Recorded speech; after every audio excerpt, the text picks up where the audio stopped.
Hello, I'm the Nostalgia Critic. I remember it so you don't have to. Let's take a look at the Rocky movies. They certainly are a roller coaster, aren't they? In that they range from cinematic genius to cinematic goofiness. The first film is a masterpiece, and the second film's just as epic. But things start to get a little weird after Stallone starts directing. Whether you like them or not, there were definitely some out-there moments in the newer film. You got Rocky going up against Don King, challenging a boxer half his age, plus fighting Mr. T and Hulk Hogan in the same movie. Yeah, things got a little odd in the Rocky series, but I think we can all agree that the reigning champion of goofiness simply has to be Rocky IV.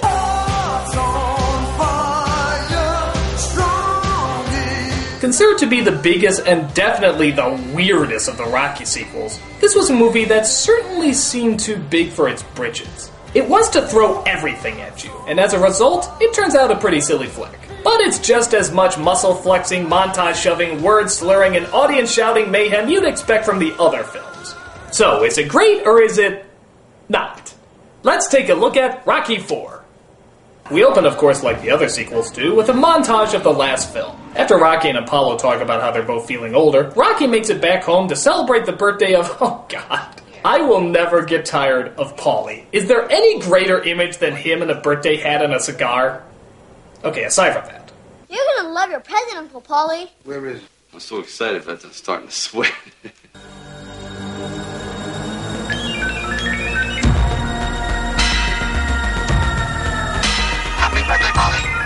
That's right, it's the Shark Jumper 5000. You think you've seen impressive shark jumping in other movies? Well, this is a fucking robot in a Rocky film. Nothing can top that. It's like putting a singing giraffe in a Godfather movie. No rhyme or reason, just pure insanity. Isn't it a delight? Isn't this just the last thing you think you'd see in this?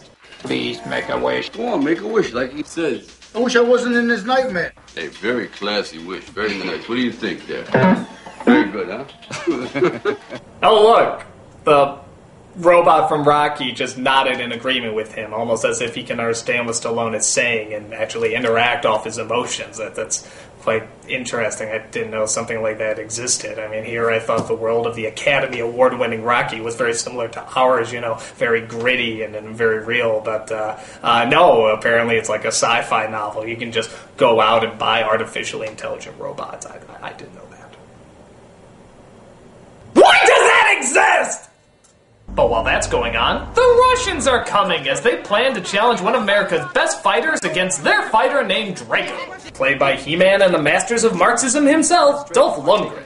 Today, the Soviet Union has officially entered professional boxing. Drago, whose sources indicate was sculpted after an Oscar, is also a genetically altered boxer, having experiments done on him involving blood doping and anabolic steroids. So in fact, Drago is a super boxer.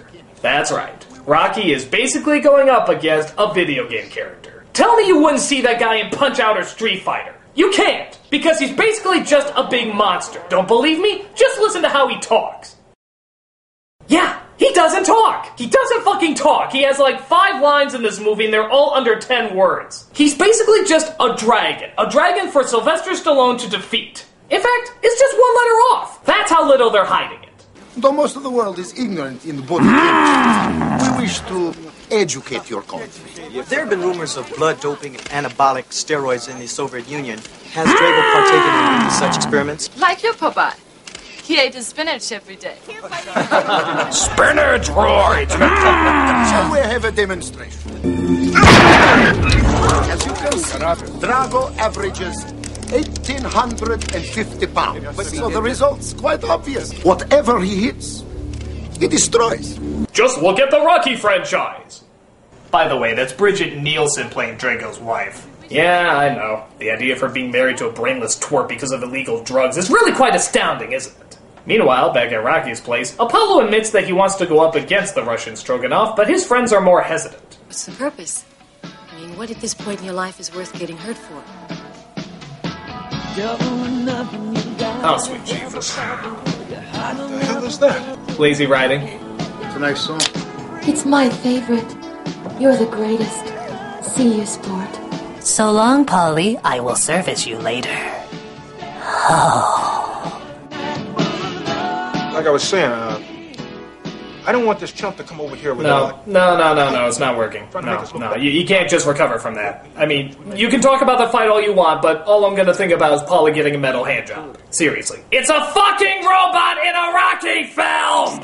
Okay, so as they sit around watching recordings of them beating the shit out of each other, you know, the good old days, Apollo finds that he still didn't get all the attention that he needed. But once you step out that ring, Sty, it's like ancient history. Oh, come on, it ain't ancient history, you know. I don't see anybody asking for autographs, do you? By the way, can I ask you something? You think the robot was a good idea? Well, you know, this fight you're having against the Russians. But you think maybe it's like you against you? Maybe the show is over. And that's easy for you to say. You're still on top.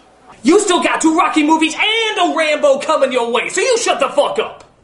So, of course, Apollo agrees to fight Drago as they announce it at a news conference. Well, you know, some folks got to learn the hard way. Rocky, how do you think Apollo should fight Drago? I think the first thing you better get Apollo is a ladder. Drago, how does it feel to spar with the great former champion? I refer you to my first... In our country, Apollo Creed is well known and very respected. It could be a good victory. Whoa. He didn't come here to lose. Well, you hold on, little lady. You hold on. Because lose and lose royally, he's going to do. You are far too old to think that you can win over Drago. Oh, is that a fact? Yes, and it could be a painful one. We know we're supposed to see this taunting before a boxing match, but why do they look so surprised about it? Drago should not even fight this man, because he is a has-been. Right now. Never in all my years have I had another boxer tell me that he was gonna win instead of me. What a shock. What an absolute shock. And all these puppets that you brought with you history stuff. You history. Oh, snap! He knocked over the cardboard cutout. Probably because it's more three-dimensional than he is, but still snap! Try not to wear yourself out, okay? Personally, if it were me, I wouldn't mind postponing a couple weeks. Postpone? Yeah. That's right, Apollo. Listen to your friend. The friend who had weeks to tell you this and only waited right before the fight to tell you to pull out. So Rocky doesn't convince him as the fight, it seems, is finally about to start.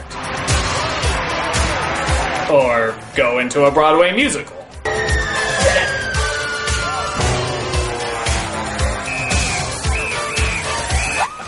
I'm with Drago right now. This is some weird-ass shit.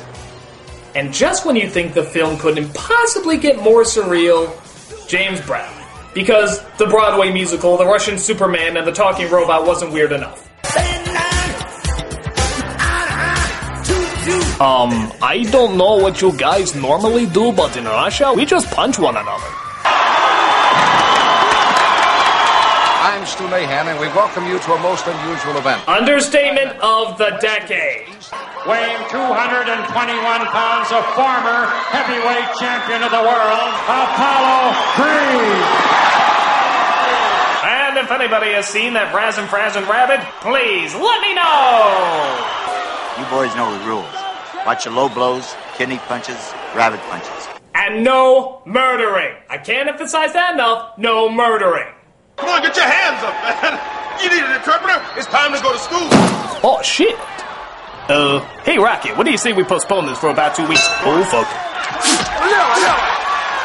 Come on, Apollo, you can do it. I have faith in you.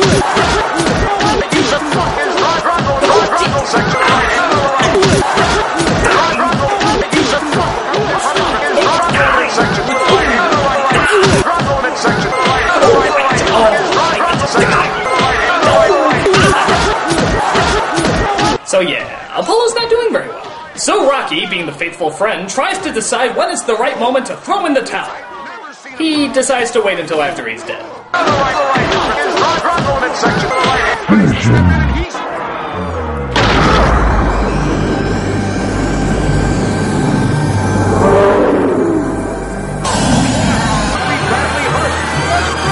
Creed appears to be in very serious condition. If he dies, he dies. In Soviet Russia, evil catchphrases say you.